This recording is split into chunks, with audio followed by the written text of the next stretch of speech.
Hey guys, kapag nalaglag ako, laman sa sarili kong hobby na ginawa.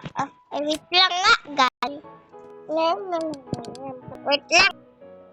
Guys, kapag nalaglag ako sa sarili kong hobby, sasayawin ko yung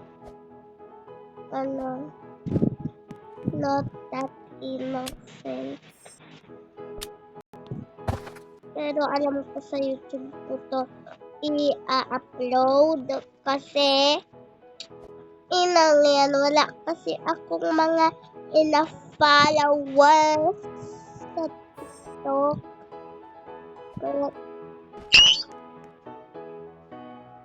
Okay lang yan, warm up lang yan.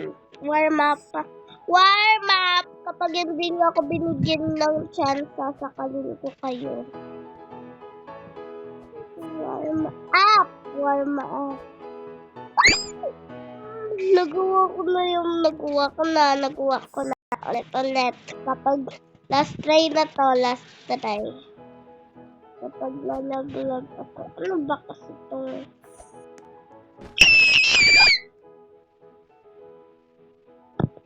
Okay.